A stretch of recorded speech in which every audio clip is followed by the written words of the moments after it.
अपने शब्दों के साथ ही भानुदेव ने अपनी आंखें बंद कर लीं और अथर्व ने भी कुछ नहीं कहा और अपना शरीर पूरी तरह से ढीला छोड़ दिया।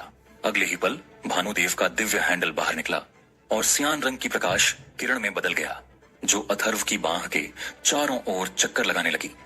अथर्व को अपने हाथ में भारी दर्द का अनुभव हुआ और उसे ऐसा लगा मानो किसी भी क्षण उसका हाथ फट सकता है। हालांकि उसने अपने दांतों को कस लिया और एक भी कराह नहीं निकाली। भानुदेव के दांत अथर्व से भी ज्यादा कस गए थे। उसका माथा गर्म पसीने से भीग गया था और उसका पूरा शरीर थोड़ा कांप रहा था, मानो वह अपनी गहन ऊर्जा को बिना किसी रोक टोक के खर्च कर रहा हो और ऐसा दर्द सहन कर रहा हो जो अथर्व के दर्द से भी ज्यादा था। अथर्व को नहीं पता था कि समय से पहले किसी के दिव्य हैंडल को जागृत करना कितना मुश्किल काम था।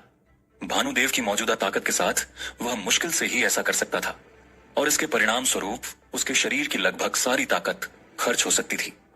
सियान रंग की रोशनी की परिक्रमा और भी तेज होती गई और अथर्व के हाथ में दर्द की भावना और भी प्रबल होती गई, मानो यह अगले ही पल फट सकता है।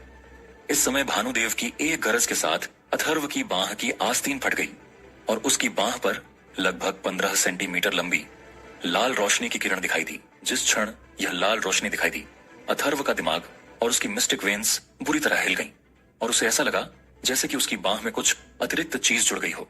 यह कुछ ऐसा था जो भले ही अपरिचित था, लेकिन उसकी रक्त वाहिकाओं और उसकी मिस्टिक वेन्स से मजबूती से जुड़ा हुआ था।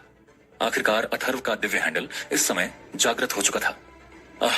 भानुदेव राहत की सांस लेते हुए कराह उठा और उसने अथर्व की बांह से अपनी पकड़ ढीली कर दी। उसका शरीर अत्यधिक थकावट से कांप रहा था और इस समय अथर्व के हाथ से दर्द की भावना पूरी तरह से गायब हो गई थी। वह जल्दी से आगे बढ़ा और भानुदेव को सहारा देते हुए पूछा, दादाजी, क्या आप ठीक हैं? मैं ठीक हूं, मैं ठीक हूं। भानुदेव ने अपना हाथ हिलाया और जोर जोर से सांस लेने लगा। फिर उसने अपना सिर उठाकर अथर्व की बांह की ओर देखा और जब उसने लाल रंग के दिव्य हैंडल के निशान को देखा तो वह दंग रह गया और लगातार बड़बड़ाया, लाल? ये कैसे हो सकता है? यह लाल कैसे हो सकता है? लाल, नारंगी, पीला, हरा, सियान, नीला, बैंगनी। दिव्य हैंडल के इन 7 रंगों में लाल सबसे कमजोर था।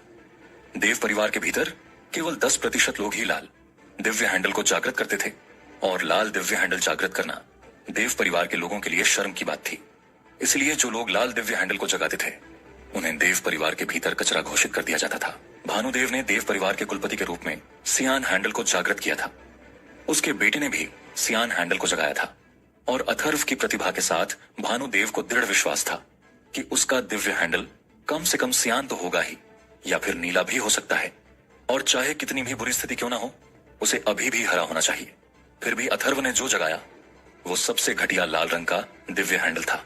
अथर्व ने भानुदेव के चेहरे पर आश्चर्य और निराशा को स्पष्ट रूप से देखा। फिर उसने अपने हाथ के लाल निशान को देखा और धीरे से कहा, लाल दिव्य हैंडल सबसे कमजोर होना चाहिए, है ना? मुझे माफ करना दादाजी, मैंने आपको निराश किया। देव परिवार में पले बड़े न होने के कारण अथर्व पूरी तरह से नहीं समझता था कि आखिर देव परिवार के लोगों के लिए दिव्य हैंडल का क्या मतलब था। इसलिए भले ही यह सबसे कमजोर दिव्य हैंडल था, लेकिन वह वास्तव में ज्यादा निराश नहीं था। आखिरकार एक अतिरिक्त दिव्य हैंडल उसके लिए केवल उसकी ताकत बढ़ाएगा और इसका कोई नुकसान भी नहीं था। हालांकि वह भानुदेव की भावनाओं को भी समझ सकता था। भानुदेव ने एक बार कहा था कि दिव्य हैंडल देव परिवार की सबसे बड़ी महिमा है, और जब उसने समय से पहले अथर्व के दिव्य हैंडल को जगाने के लिए अपनी पूरी ताकत से संघर्ष किया तो स्वाभाविक रूप से वह बड़ी उम्मीदें लेकर चल रहा था और उस लाल रंग के निशान ने निसंदेह उसकी सभी उम्मीदों को निराशा में बदल दिया था। फिर भी भानुदेव ने अपना सिर हिलाया और फिर एक सहज मुस्कान के साथ कहा, यह ठीक है, तो क्या हुआ अगर तुम्हारे पास एक लाल दिव्य हैंडल है? मेरे पोते को दिव्य फीनिक्स जानवर का रक्त विरासत में मिला है और मेरे पोते के पास इतनी जबरदस्त प्रतिभा है कि लाल दिव्य हैंडल के बारे में तो भूल जाओ। भले ही तुम्हारे पास कोई दिव्य हैंडल ना हो तो भी तुम किसी से बदतर नहीं होगे। भानुदेव की निराशा केवल कुछ पल के लिए ही रही, फिर वह पूरी तरह से गायब हो गई। उसने जो शब्द कहे थे वे उसके दिल की गहराई से निकले थे। अथर्व ने उसके शब्दों से अपने दिल में गर्माहट महसूस की और कहा, दादाजी, आप चिंता न करें, मैं निश्चित रूप से किसी और से कमजोर नहीं रहूंगा, और अगर मैं भविष्य में परिवार में वापस गया तो मैं निश्चित रूप से युवा पीढ़ी के सभी लोगों से बेहतर प्रदर्शन करूंगा। मैं निश्चित रूप से दादाजी की प्रतिष्ठा को शर्मसार नहीं होने दूंगा। बहुत अच्छा, मुझे अपने पोते पर पूरा विश्वास है। भानुदेव ने अथर्व के कंधे को थपथपाया और उसने एक प्रसन्न मुस्कान के साथ कहा, इससे कोई फर्क नहीं पड़ता कि तुम्हारे पास लाल रंग का दिव्य हैंडल है। मैं अपने जीवित रहते हुए अपने पोते से मिल पाया और इतने लंबे समय तक उसके साथ रह पाया। इसलिए मैं पहले से ही ईश्वर का बहुत आभारी हूं। इसमें असंतुष्ट होने की क्या बात है? हा हा हा। भानुदेव जोर से हंसा। उसकी हंसी थकान से भरी थी, फिर भी उसमें अतुलनीय संतुष्टि शामिल थी। अथर्व का दिव्य हैंडल जागीरत हो जाने के बाद भानुदेव उससे मुस्कुराते हुए बोला, अपना दिव्य हैंडल छोड़ने की कोशिश करो।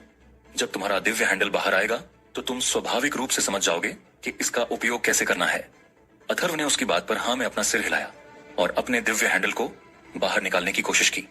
दरअसल जिस क्षण उसका दिव्य हैंडल जागृत हुआ था तो उसकी आत्मा के भीतर एक और आत्मा कनेक्शन पैदा हो गया था और यह आत्मा कनेक्शन बिल्कुल भी अपरिचित नहीं लग रहा था। वास्तव में यह उसके शरीर के भीतर बिल्कुल एक नए अंग की तरह था। जब उसने इसे हिलाने की इच्छा की तो उसके बाएं हाथ के ऊपर एक लाल रोशनी चमक उठी। उसके बाद यह लाल रोशनी बिना किसी आवाज के बाहर की ओर उड़ी और उसके शरीर के बगल में तैरने लगी। उसकी इच्छा का पालन करते हुए यह ड्रैगन फाइनल्ट के आकार में बदल गई। केवल रंग के अंतर के अलावा यह दिखने में पूरी तरह से ड्रैगन फाइनल्ट के जैसे ही थी। अपने बगल में तैरते हुए दिव्य हैंडल को देखकर अथर्व का दिल एक अवर्णनीय उत्साह की भावना से भर गया। उसकी इच्छा के अनुसार दिव्य हैंडल ने अलग अलग आकारों में बदलना शुरू कर दिया। कभी कभी यह एक तलवार जैसा दिखने लगा तो कभी यह एक भाला बन गया, कभी एक पत्ता तो कभी एक पानी की बूंद, यहाँ तक कि यह एक आदमी की आकृति में भी बदल गया। उसकी अभिव्यक्ति को देखते हुए भानुदेव ने संतोषपूर्वक मुस्कुराते हुए कहा, अपनी भावनाओं पर विश्वास करो। न केवल यह आपकी शक्ति है बल्कि आपके शरीर और आत्मा का एक हिस्सा भी है। यह एक शुद्ध आत्मा का रूप भी है और विरोधियों की आत्माओं पर आक्रमण कर सकता है या उनके दिमाग पर मानसिक हमले भी कर सकता है। साथ ही यह किसी दो जीवों के बीच के आत्मा संबंध को भी तोड़ सकता है। मानसिक हमले, आत्मा का रूप। अथर्व पूरी तरह चकित था। उसने जल्दी से अपनी इच्छा शक्ति को एकाग्र किया और तुरंत ही उसका दिव्य हैंडल बदल गया और वह पूरी तरह से निराकार एक शुद्ध आत्मा रूप में बदल गया। हा हा हा। अथर्व के चेहरे पर लगातार उत्साह को देखते हुए भानुदेव जोर से हंसा और अपनी युवा अवस्था को याद किया जब उसने अपना दिव्य हैंडल जागृत किया था। जैसे ही वह हंसा तो अचानक ही उसकी आंखें धुंधली हो गईं। एक समय पर वह इतना शक्तिशाली और घमंडी था कि वह पूरी दुनिया को नीची नजरों से देखने में सक्षम था। उसे दानव राजा की उपाधि प्राप्त थी और वह केवल दानव सम्राट से नीचे था। फिर भी अब वह बहुत दुखी और गंभीर संकट की स्थिति में था। उसे बचाने की कोशिश में उसके बेटे को नुकसान पहुंचा और उसे यह भी नहीं पता था कि उसका बेटा वास्तव में अभी भी जीवित है या नहीं। उसने अनजाने में अपने पोते को भी इस रसातल में धकेल दिया। उसका पोता अभी 19 साल का हो गया था। फिर भी आज तक उसने दादा की जिम्मेदारियां नहीं उठाई थी। केवल एक चीज जो वह अपने पोते के लिए कर सकता था वह अपनी मूल शक्ति का उपभोग करके उसका दिव्य हैंडल जागीरत करना था। पिछले 100 सालों में उसने अकेलेपन, कठिनाई, संकट और अपमान को झेला था। फिर भी वह कभी मरने को तैयार नहीं था क्योंकि वह नहीं चाहता कि दानव सम्राट के लिए इतनी महत्वपूर्ण वस्तु खो जाए और उससे भी अधिक वह बिना किसी योगदान के यहाँ मरना नहीं चाहता था। लेकिन आज उसने वह महत्वपूर्ण वस्तु अपने पोते को सौंप दी थी और आखिरकार वह अपने नए जीवन को कुछ मूल्य के साथ समाप्त कर सकता था। अथर्व बच्चे, यहाँ आओ। अथर्व ने अपना दिव्य हैंडल वापस लिया और भानुदेव के सामने चला गया। उसने अथर्व के चेहरे को देखा और कहा, उस समय जब मैं दानव सम्राट की खोज में निकला था तो मैंने परिवार का बोझ तुम्हारे पिता को सौंप दिया था, लेकिन मैंने उन्हें एक बहुत बड़ा रहस्य नहीं बताया। इस रहस्य को केवल दानव सम्राट और देव परिवार के कुलपति ही जान सकते हैं। इसके बारे में किसी और को बिल्कुल भी पता नहीं है। अगर दानव सम्राट वास्तव में मर गया है तो दुनिया में एकमात्र व्यक्ति जो इस रहस्य को जानता है वह केवल मैं हूं। चूंकि मैं यहां फंस गया हूं इसलिए मैं कभी भी दिन की रोशनी नहीं देख पाऊंगा। केवल तुम ही मेरे उत्तराधिकारी रूप में इस रहस्य को जान सकते हो। अपना कान मेरे पास लाओ। इस जगह पर सिर्फ दादा और पोते की जोड़ी ही थी और किसी अन्य व्यक्ति के लिए उनकी बातें सुनना असंभव था। लेकिन फिर भी भानुदेव अत्यंत सतर्क था, इसलिए यह स्पष्ट रूप से समझा जा सकता था कि यह रहस्य कितना महत्वपूर्ण था। अथर्व ने कुछ नहीं कहा और भानुदेव के अनुरोध का पालन करते हुए अपना कान उसके मुंह के करीब कर दिया। फिर भानुदेव ने बेहद धीमी आवाज में कुछ शब्द बुदबुदाए। हाँ, क्या यह सच है? भानुदेव के शब्दों को सुनने के बाद अथर्व ने एक बेहद चौंका देने वाली अभिव्यक्ति प्रकट की। तब भानुदेव ने बहुत ही गंभीर स्वर में कहा, यह रहस्य पूरे मायावी दानव क्षेत्र के भविष्य से संबंधित है। तुम्हें इसे अपने दिल में रखना चाहिए और केवल छोटी दानव महारानी को इसके बारे में बताना चाहिए, जो वर्तमान में मायावी दानव क्षेत्र में शासन कर रही है। तुम्हें निश्चित रूप से यह रहस्य किसी और को नहीं बताना चाहिए।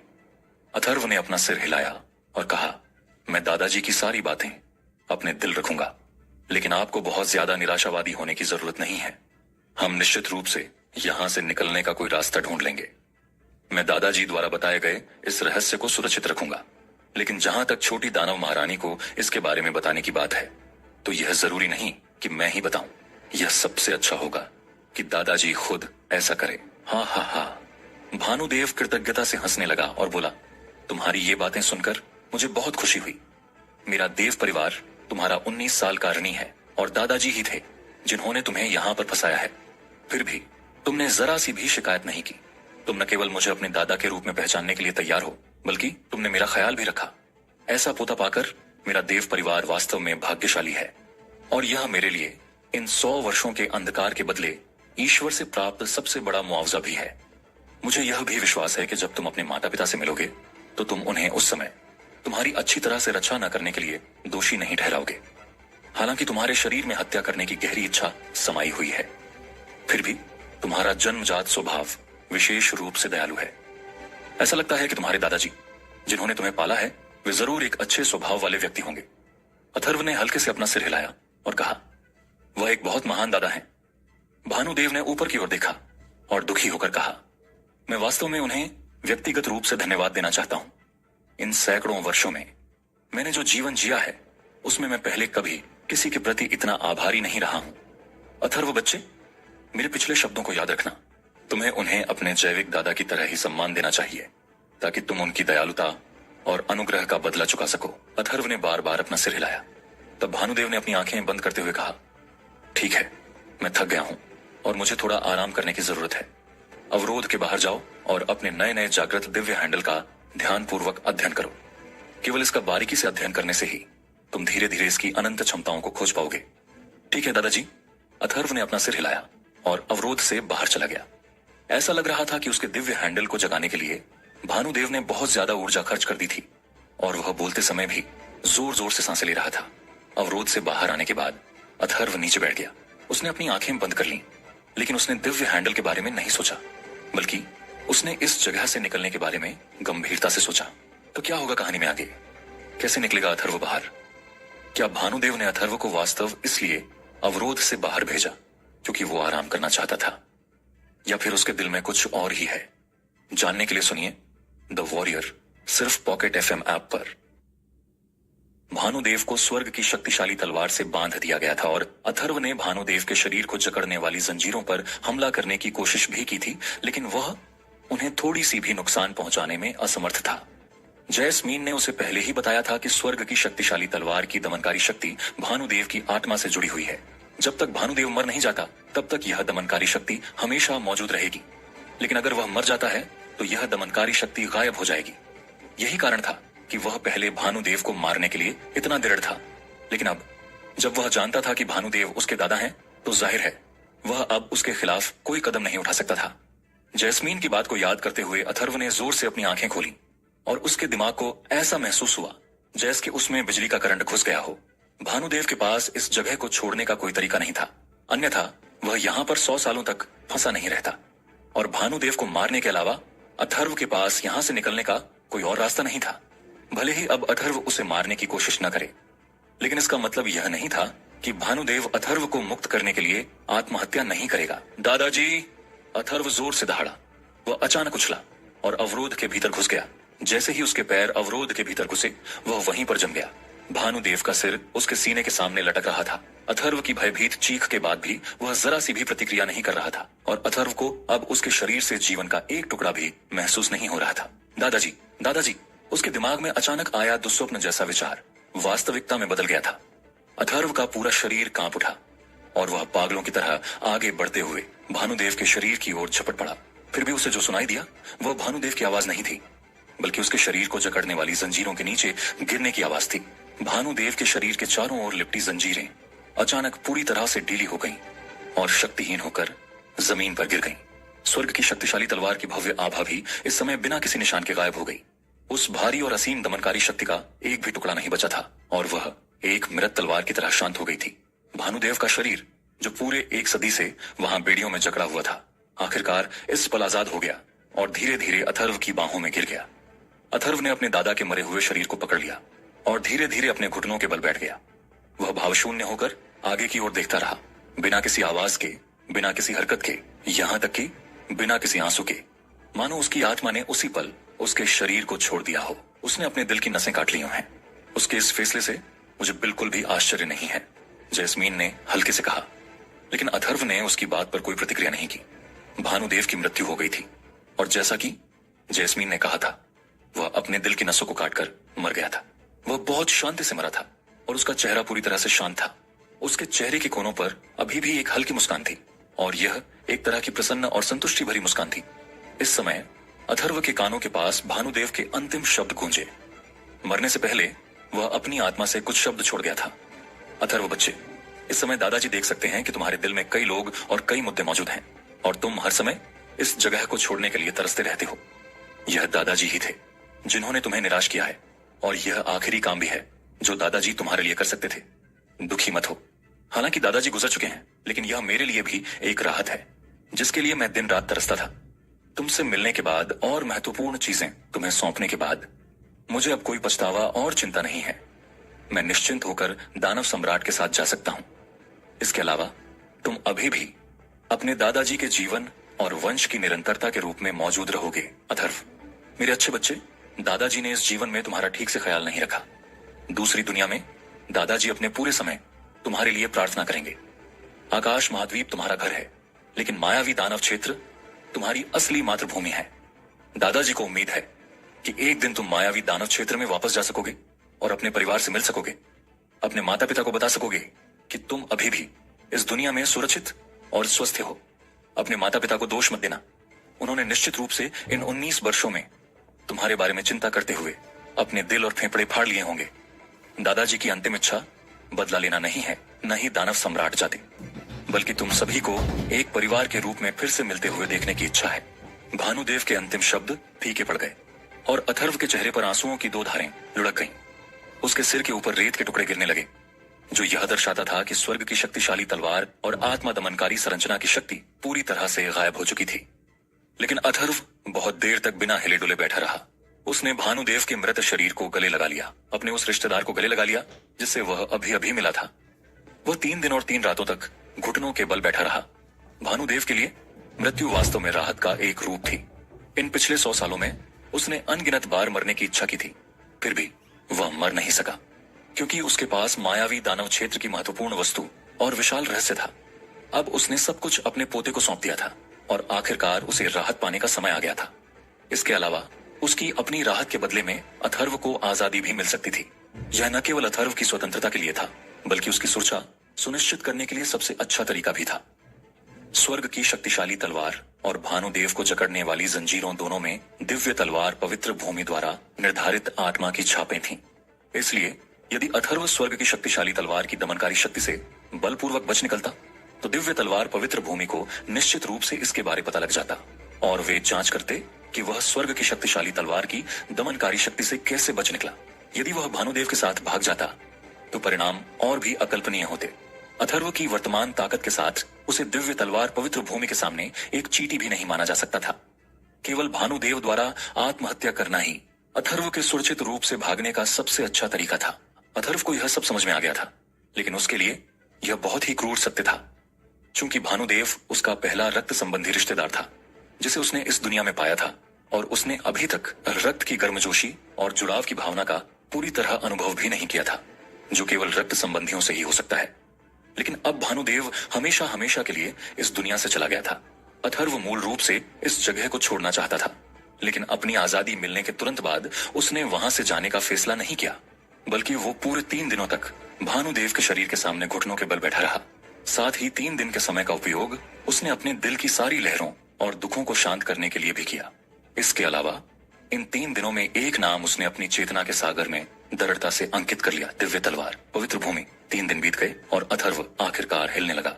उसने अपनी आंखें खोली और बेमिसाल ढंग से धीरे धीरे उठ खड़ा हुआ। उसने सावधानी से भानुदेव के शरीर को आकाश विष मोती में स्थानांतरित किया और धीमी आवाज में कहा, दादाजी, आपने 1 सदी तक कष्ट झेले हैं।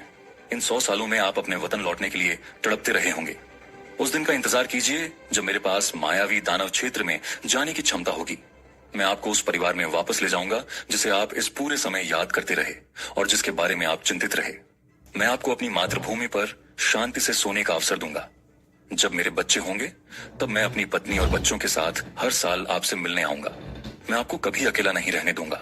उसके धीमे शब्दों के बीच अथर्व भी सीधा खड़ा हो गया और आसमान की ओर देखते हुए बोला, दिव्य तलवार पवित्र भूमि, चाहे तुम बुरे हो या अच्छे, सही हो या गलत, पुण्यवान हो या दुष्ट, लेकिन तुमने मेरे दादाजी को मौत के घाट उतारा है। अंकल अधीर को मार डाला है जिन्होंने मुझे बचाया था। इसलिए जिस दिन मेरे पास पर्याप्त क्षमता होगी, मैं निश्चित रूप से मेरे दादाजी और अंकल अधीर की आत्माओं के बलिदान के बदले तुम्हें सबसे भारी कीमत चुकाने पर मजबूर करूंगा। अथर्व का स्वभाव किसी आम इंसान की तुलना में बहुत ज्यादा मजबूत था। 3 दिनों के अंतहीन शोक के बाद और भानुदेव के शरीर को आकाश विष मोती में रखने के बाद उसकी आंखों के भाव बर्फ के मैदान में बदल गए। उसका मस्तिष्क भी खाली और सरतक हो गया। उसने अपना सिर उठाकर ऊपर की ओर देखा और एक हल्की सांस लेते हुए ऊपर की ओर उछल पड़ा। एक कांपती हुई आवाज के साथ उसने सीधे ऊपर की जमीन को उड़ा दिया, जिसमें अब कोई दमनकारी शक्ति नहीं थी। वहीं बाहरी दुनिया में सुबह के सूरज की पहली किरण के साथ ईशान हमेशा की तरह सुबह के अभ्यास के लिए तलवार प्रबंधन छत पर पहुंच गया था। उसकी ताकत आत्मा गहन क्षेत्र के 10वें स्तर तक पहुंच गई थी और उसने लावान की प्रतिभा को पूरी तरह से पछाड़ दिया था। लेकिन वह पिछले कुछ दिनों से बहुत कम प्रशिक्षण ले रहा था, क्योंकि उसका सिर अरबाज बेली और राजकुमारी अमायरा की शादी के विचारों से भरा हुआ था। बूम! इसी समय नीचे से अचानक एक गड़गड़ाहट की आवाज फैल गई। इस असामान्य ध्वनि ने उसे एक पल के लिए अपने कार्यों को रोकने के लिए मजबूर कर दिया। जैसे ही वो ध्यान केंद्रित करके उस ध्वनि को सुनने वाला था, अचानक स्वर्ग की शक्तिशाली तलवार के सामने की सतह फट गई और एक काली आकृति अंदर से उछलती हुई आकाश की ओर उड़ गई। आह! ईशान इस अचानक परिवर्तन से चौंक गया और अनैच्छिक रूप से चीखते हुए घबराहट में पीछे हट गया। वह मानव आकृति कई दसियों फीट ऊपर तक उड़ी और फिर तेजी से नीचे उतरते हुए भारी रूप से ईशान के सामने आ गिरी। तुम! ईशान ने एक और कदम पीछे लिया और अवचेतन रूप से उसने दिव्य सूर्य तलवार को अपने शरीर के सामने कर लिया। एक शब्द चिल्लाने के बाद उसकी आंखें अचानक चौड़ी हो गईं और अनजाने में ही एक और चौंका देने वाली चीख निकली, बेबी बायंस! अथर्व को अपने सामने देखकर ईशान की शक्ल ऐसी लग रही थी मानो उसने दिन के उजाले में भूत को देख लिया हो। 1 साल से मरा हुआ समझा जाने वाला कोई व्यक्ति अचानक उसके सामने प्रकट हुआ था। अगर यह भूत नहीं था तो क्या हो सकता था? उस पल ईशान को सच में विश्वास हो गया कि उसने मिथिकों में सुने जाने वाले ज़ोंबी का सामना किया है। ईशान! अथर्व ने उसे आश्चर्य से देखा। उसने कभी नहीं सोचा था कि बाहर आने के बाद वह सबसे पहले जिस व्यक्ति से मिलेगा वह ईशान होगा। इन 16 महीनों के बाद ईशान पहले की अपेक्षा बहुत बड़ा हो गया था। हालांकि उसके हाव भाव में अभी भी उसके बचकाने संकेत थे, लेकिन उसका अधिकांश व्यक्तित्व तलवार की नोक की तरह तीखा हो गया था। अथर्व की आवाज सुनकर और उसकी गहन शक्ति की आभा को महसूस करके ईशान को अचानक होश आया, मानो वो किसी सपने से जाग गया हो। उसने आश्चर्य की अभिव्यक्ति प्रकट की और आगे बढ़ते हुए अतुलनीय उत्साह से कहा, बायंस, तुम मरे नहीं हो? तुम वास्तव में अभी भी जीवित हो? बकवास! अगर मैं मर गया होता तो क्या मैं अभी तुम्हारे सामने खड़ा होता? अथर्व हल्के से मुस्कुराया, लेकिन साथ ही अपने दिल में एक आह भी भरी। बिना किसी संदेह के इस समय हर किसी का मानना था कि अथर्व मर चुका है। जो लोग उसकी परवाह करते थे वे कितने दुखी होंगे। ईशान ने स्वर्ग की शक्तिशाली तलवार की ओर देखा और कहा, लेकिन जिस दिन तुम उस दानव से पीड़ित हुए और छत के नीचे सील हो गए तो तुम्हारे बचने की कोई संभावना नहीं थी। अचानक उसने देखा कि स्वर्ग की शक्तिशाली तलवार की दमनकारी शक्ति गायब हो गई थी। पिछले कुछ दिनों से जब वह तलवार प्रबंधन छत पर प्रशिक्षण ले रहा था तब उसे लगा कि कुछ ठीक नहीं है, लेकिन उसने कभी स्वर्ग की शक्तिशाली तलवार पर विचार नहीं किया था। उसने अथर्व को आंखें फाड़कर देखा और कहा, बायंस, क्या ऐसा हो सकता है कि उस दिन इतनी गंभीर चोट लगने के बाद भी तुम मरे नहीं और दानव ने तुम पर फिर से हमला नहीं किया? उसके बाद तुम बच गए और तुमने बदले में दानव को मार डाला? वाह, ऐसा ही हुआ होगा। उस दानव को मारने के बाद ही तुम स्वर्ग की शक्तिशाली तलवार की दमनकारी शक्ति से बच सकते थे। बायनस, तुम सच में बहुत शानदार हो। वाह, इस दुनिया में ऐसा कुछ नहीं है जो तुम नहीं कर सकते। मैं वास्तव में बेवकूफ हूं जो मैंने सोचा कि मेरा बायनस इतनी आसानी से मर जाएगा। हा हा हा! बायनस, क्या तुम्हें पता है तुम वर्तमान में ब्लू विंड साम्राज्य के भीतर एक अद्वितीय किंवदंती बन गए हो, और जब यह खबर फैलेगी कि तुम अभी जीवित हो तो तुम और भी महान किंवदंती बन जाओगे। वाह, आपकी वर्तमान गहन शक्ति की आभा वास्तव में मेरे बड़े भाई की आभा से भी अधिक मजबूत है। क्या यह हो सकता है कि आपकी गहन शक्ति पृथ्वी गहन क्षेत्र के 4थे स्तर से ऊपर है? अथर्व की गहन शक्ति की आभा को महसूस करने के बाद ईशान फिर से चौंक कर चिल्लाया, तो क्या होगा? कहानी में आगे क्या टहलका मचने वाला है जब लोगों को पता लगेगा कि अथर्व मरा नहीं है बल्कि जिंदा है? क्या होगा जब अथर्व को पता चलेगा कि अमायरा अरबाज बेली से शादी करने